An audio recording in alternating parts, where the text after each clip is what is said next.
Saludos amigos, continuando en esta su propuesta enfocada, los que se integran ahora, bienvenido a este su espacio. Señores, hablamos antes de marcharnos a la pausa que tenemos en nuestros estudios el doctor Víctor J. Matos, con quien vamos a hablar de interesante tema que tiene que ver con medicina regenerativa.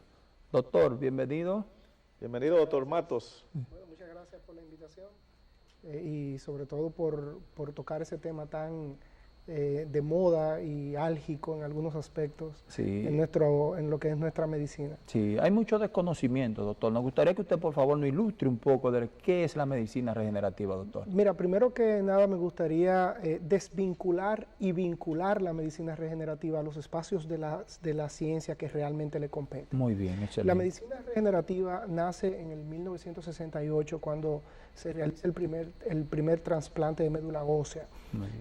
A partir de ahí se comenzaron a estudiar los mecanismos por los cuales las células podrían autorregenerarse utilizando mecanismos biológicos propios de ellas. Muy bien. Y eso comenzó a evolucionar hasta el punto donde surge la terapia biomolecular. Muy bien.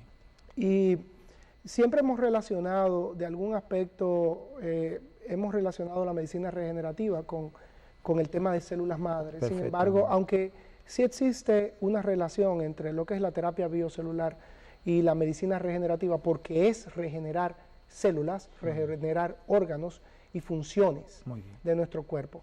Y las células madres en cierta forma parecieran tener esa capacidad. Lo que todavía no hemos logrado es cómo hacer que ese tipo de diferenciación celular sea dirigido hacia un linaje celular específico, hacia un órgano y una función específica. Es ahí donde todavía está el tranque. También es importante desvincular directamente la medicina regenerativa con lo que se ha estado relacionando últimamente, que es con la estética. La medicina regenerativa, si bien es cierto que brinda en ciertas formas algunos aspectos estéticos, pero es por simplemente funcionalidad orgánica. Si logramos que un órgano funcione adecuadamente, pues mejora nuestra estética, mejora nuestra fenotipia. Muy bien. Y eso es importante porque la medicina regenerativa, y ahí donde vengo yo en uno de mis grandes reclamos sociales, y es que la medicina regenerativa no se estudia en un congreso, ni en un hotel, ni por internet. La medicina regenerativa es una subespecialidad de la medicina y tiene un pensum bastante amplio, bastante complejo, y sus bases no solamente están en la medicina convencional, en algunas subespecialidades, sino que también sus bases están en la biología molecular. Muy bien, muy bien. Y ya en el aspecto, vamos a decir, clínico, ¿cuál es el impacto que tiene la regenerativa vamos a decir, en los pacientes? Sí. Clínicamente hablando. El objetivo de la medicina regenerativa es tratar de hacer que órganos que han perdido sus funciones por cualquier aspecto, por cualquier tipo de injuria, sea por una injuria externa como por una injuria interna, se puedan recuperar biológicamente, utilizando métodos bioquímicos y biológicos para que estos órganos y estas células puedan tener funciones adecuadas. Incluso hasta el aspecto genético se involucra bastante en la parte de la medicina regenerativa. Ok. Doctor, dentro de eso que usted explica, por lo que veo que usted está explicando, todo va concatenando una cosa con la otra. ¿Es posible con la medicina regenerativa usted identificar posibles males o males que haya tenido, como usted bien lo dijo, a través de sus orígenes o de sus genes que haya podido tener una persona? Sí, de hecho ahora nosotros estamos haciendo en el país ya, en el 2003 se logró identificar el genoma humano. Muy bien. Una inversión de más de $1.000 millones, donde se pudo finalmente abrir el libro de nuestras vidas. Muy bien. Identificar cuáles son esas palabras que escriben a un ser humano. Muy bien. Y identificar nuestros 20 y tantos miles de genes funcionales. Nuestro ADN tiene más de 10.000 millones de bases sólidas, pero entre ellas hay unos 20.000 y tantos de genes que son funcionales. ¿Qué quiere decir eso? Que hacen una función, que hacen que nosotros produzcamos una enzima, una hormona, una proteína, que hacen que nuestros órganos funcionen. Muy bien. Y obviamente no se ha podido lograr se ha hecho en unas 100, 110 personas, se ha hecho la apertura genómica completa, donde se logran identificar todos los genes que son funcionales, pero no es posible hacerlo, número uno, por el costo, y segundo, por la implicación legal que puede eso tener.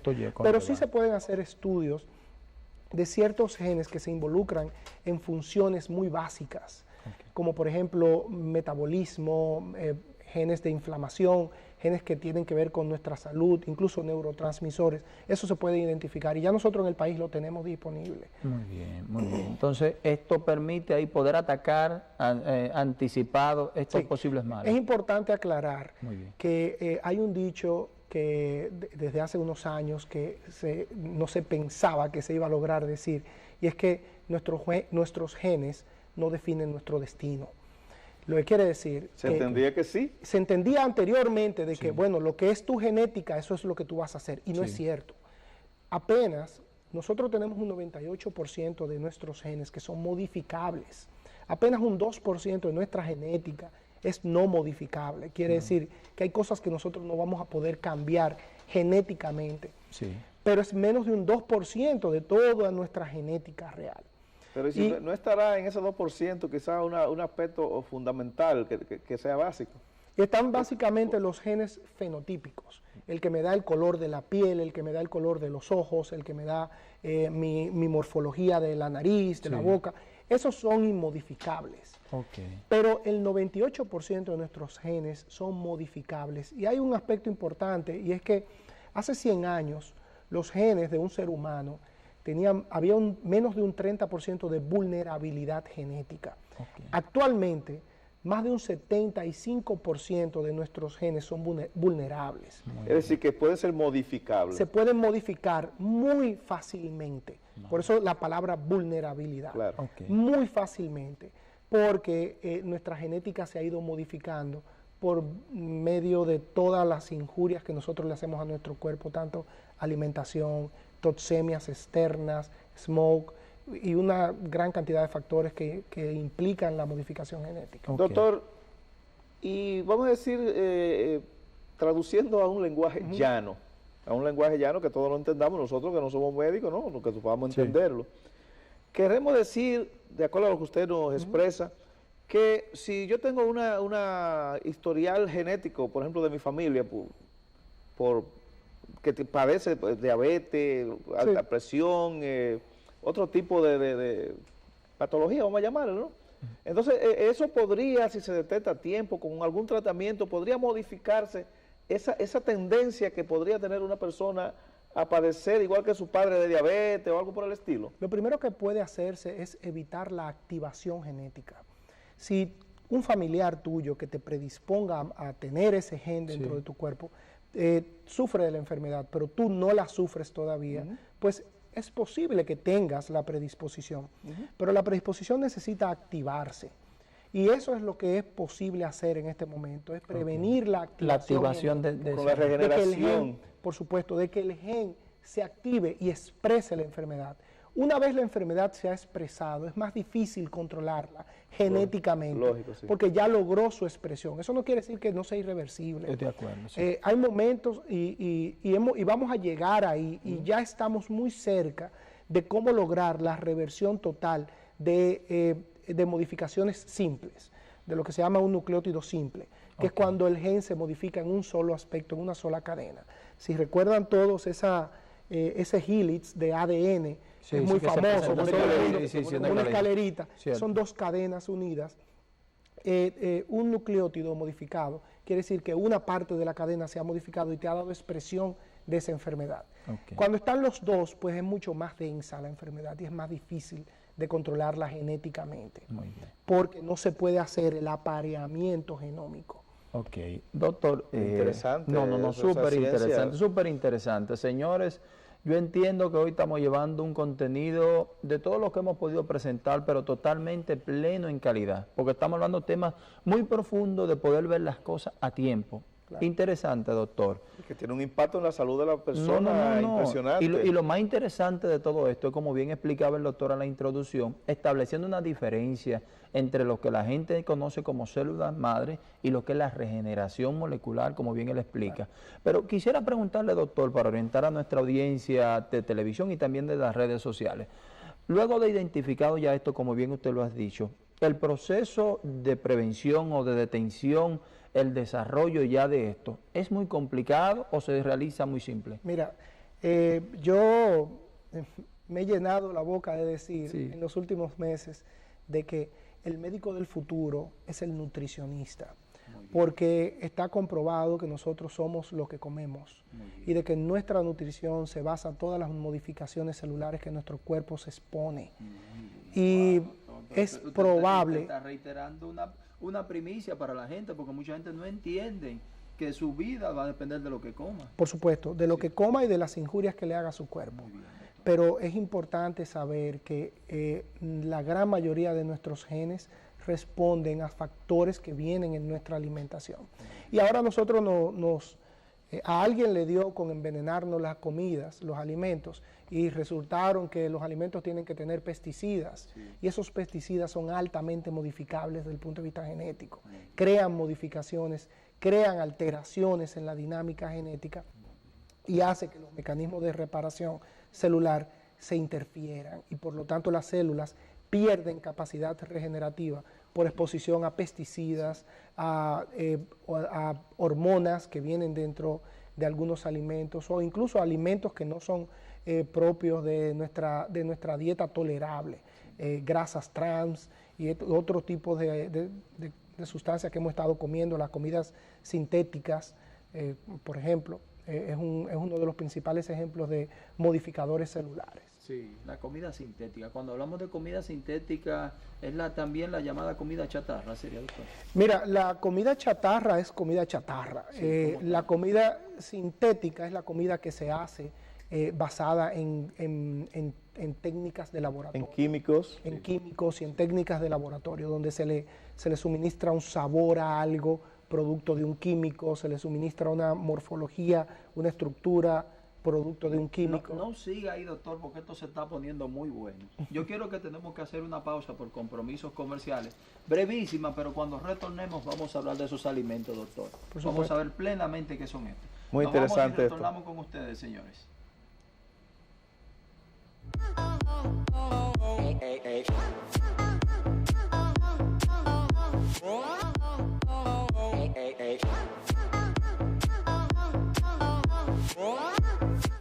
Retornamos con ustedes, señores. Recuerden que también estamos en vivo a través de las redes sociales en @enfocado.tv, nuestro canal de Instagram y Facebook Live también. Estamos transmitiendo para ustedes. Doctor, seguimos conversando. Usted hablaba antes, marchándonos a la pausa, de los alimentos artificiales. Usted daba unos detalles, pero específicamente, ¿en qué usted fundamenta esta teoría cuando usted se refiere a alimentos artificiales, doctor? Mira, principalmente son alimentos que se han creado utilizando estructuras o herramientas químicas que tienen la capacidad de modificar nuestros códigos genéticos, nuestro ADN, de interferir. Nuestro ADN se defiende, nuestro ADN se equivoca bastante, de hecho, se equivoca 10.000 millones de veces diario. Nosotros diariamente creamos, somos una máquina que está produciendo hormonas, enzimas y una gran cantidad de productos para su funcionalidad, para que todos los órganos funcionen. Y en esa maquinaria de producción, nuestro ADN se equivoca unas 10 millones de veces por día. Vamos a ver. Pero nosotros tenemos mecanismos de reparación que están constantemente controlando esos errores y esas equivocaciones. Vamos a ver. Y los alimentos, o una gran parte de los alimentos, entre los que están los pesticidas principalmente, interrumpen esos reparadores y disminuyen la cantidad de reparadores que tienen nuestras células. Y por lo tanto, si la cantidad de reparadores a nivel celular es mucho menor, pues por lo tanto, la probabilidad de que un error, de esos errores genéticos, se le escape a nuestras células es más alta. Y cuando un error genético se le escapa a nuestras células, pues si bien es cierto, hay otros mecanismos también de control a nivel celular en nuestro cuerpo, pero una sola célula con un código genético errado que se le escape puede convertirse en un cáncer. Ok. Bueno, de hecho dicen que a mí se me quedó esa información, que el cáncer es una célula que está loca, que está desajustada. Que está errada. Que está errada. Que su código genético está errado, porque el código genético errado de esa célula va a producir otra, basado en un proceso llamado mitosis, pero la otra que se va a producir va también a estar errada, porque es una célula similar genéticamente. Y esas dos se van a convertir en 4, y esas 4 se van a convertir en 8, hasta que finalmente se convierte en una proliferación celular maligna, porque es errada. Nuestro cuerpo trata de controlarlo, y está comprobado que nuestros macrófagos tienen la capacidad, que son nuestras células parte de nuestras células de defensa, tienen la capacidad de fagocitar o de comerse a una célula errada. En la corrección de esas deficiencias, porque evidentemente corrigiendo las deficiencias, pues ya se está ganando una gran parte del pleito, espacio, porque nuestro cuerpo deficiente pues no es funcional o pierde funcionalidad. Y corrigiendo esas deficiencias pues se logra cierta funcionalidad. Ya a partir de ahí se puede ir avanzando, y esa parte quizás no es costosa, esa parte de hecho es bastante asequible para cualquier persona.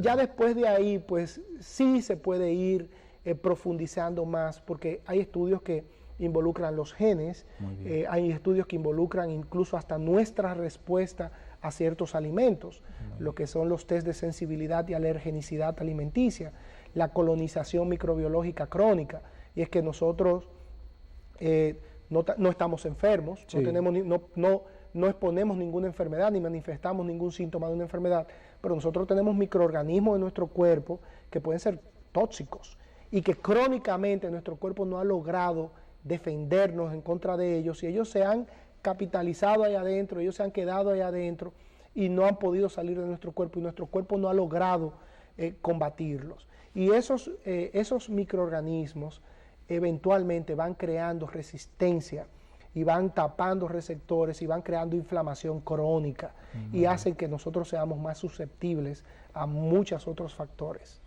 Y me imagino que, dado lo que usted nos explica, que diagnosticarlo también será difícil porque todavía no están visibles. Sí, no es difícil, se pueden hacer, hay técnicas para diagnosticarlo. Nosotros mandamos un estudio que se llama ALITS, que es un estudio donde nosotros podemos identificar primero cuál es la sensibilidad alimenticia de una persona, cuál es la alergenicidad de una persona a alimentos también, pero a la vez si está colonizado o no por microorganismos. Son cultivos en cadena de polimerasa de largo tiempo, de larga data, lo que se llaman microcultivos, porque no es un cultivo para identificar una enfermedad activa. Interesante. Yo estoy boca abierta. Doctor, una última pregunta que no quiero que se me vaya a quedar. Sabes que siempre las orientaciones que hemos tenido así de manera general es que el colesterol es un enemigo nuestro. ¿Qué hay de cierto en esto, doctor? Muchos años que se ha estudiado la incidencia del colesterol en la enfermedad ateromatosa, en la ateromatosis y en la enfermedad coronaria, por decirlo así. Hoy salió un artículo donde el American Heart le quitaba el warning que tenía a los niveles de colesterol elevado. Es cierto que el colesterol... El como la alerta, le quitó... Exacto. Es cierto que el colesterol está involucrado en la disfunción arterial. Muy bien. Eso es cierto. Sin embargo, modernamente se sabe que existen otros factores que hacen que nuestras arterias acumulen calcio u otros metales que produzcan la ateromatosis, y es la presencia de metales pesados. El colesterol es uno de los principales precursores de nuestra funcionalidad, para que ustedes sepan. Número uno, del colesterol sirve para 3 cosas en nuestro cuerpo. Vamos a ver. Primero, para producir energía a nuestras células. El colesterol se transporta, hay 2 tipos de colesterol, el que nosotros consumimos, que viene de nuestros intestinos, se transporta a través de unas partículas transportadoras llamadas kilomicrones hacia el hígado, y del hígado se transporta hacia nuestras células por unas partículas también llamada LDL. Y le dicen a esa el colesterol malo, porque esa es la que lo lleva del hígado hacia las células. Pero no es realmente malo, porque lo lleva donde debe de utilizarse. Y existe una tercera partícula que se encarga de recoger ese colesterol que está en la célula, el que no se utilizó o el que se rechazó por la célula porque la célula estaba saturada, y lo recoge de la célula y lo lleva hacia el hígado, y es la que se llama partícula HDL. Y a esa le dicen el colesterol bueno, porque es la que recoge. Sin embargo, eso es menos de un 20% de nuestro colesterol real, del consumido, porque la mayoría de nuestro colesterol es colesterol intrínseco, es el que produce nuestra propia célula, principalmente hígado. El colesterol en nuestro cuerpo sirve para eso, para energía, pero tiene una segunda función vital, y es la que todos los hombres nos quejamos de ella, y a partir de los 30 años nosotros comenzamos a quejarnos de la falta de esa función, y es la deficiencia hormonal. Del colesterol salen nuestras hormonas, sale nuestra testosterona, sale nuestro cortisol importante, nuestra DHA, nuestra androstenediona, hormonas importantes para la funcionalidad de un hombre y de una mujer. Salen los estrógenos y sale la progesterona. Todo viene del colesterol. Por lo tanto, el colesterol es vital para la funcionalidad.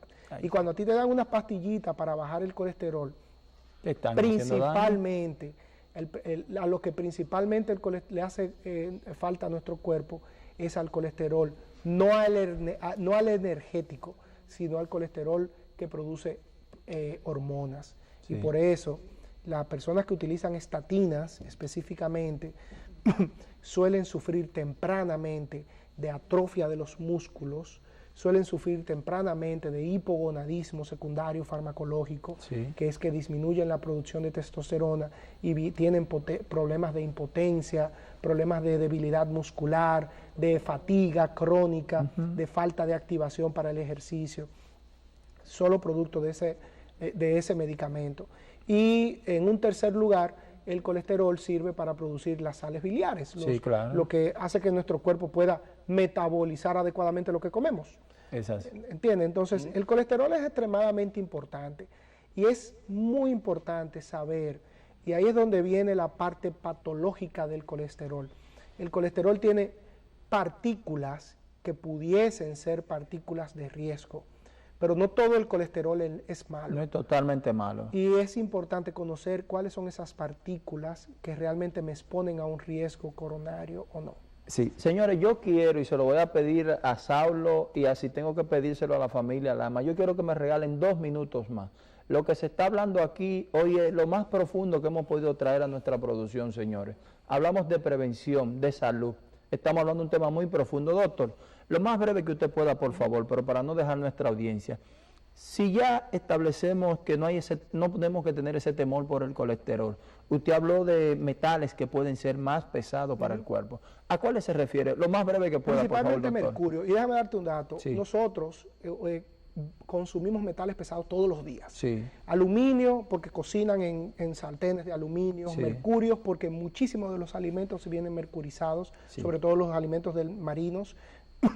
Y hay uno muy importante, y es el que todos consumimos agua mineral. Para llevar los minerales al agua, se necesita, el proceso de mineralización, se necesita utilizar un metal pesado llamado cadmio. Déjemelo hasta ahí, doctor. Yo quiero, porque ya tenemos un tema con la producción, ya nos van a cortar. Dígame dónde me lo pueden contactar, alguien que se motive después de esta presentación hoy aquí y quisiera recibir por lo menos una primera evaluación, como usted decía. ¿Cómo lo pueden contactar? 809-566-0010 o a nuestra página Unidad Regenerativa o Regenerative Unit de Instagram. Es muy importante contactar. Muy bien. ¿Su consultorio dónde está? Muy bien. En la Torre Profesional de Corazones Unidos, en la suite 905. Excelente. Señores, no digo más nada porque se nos ha agotado el tiempo ya 2 veces. Hasta mañana, un programa de primera. Hablamos con un científico, el doctor Víctor J. Matos. Señores, nos vemos mañana. Hasta mañana. Gracias.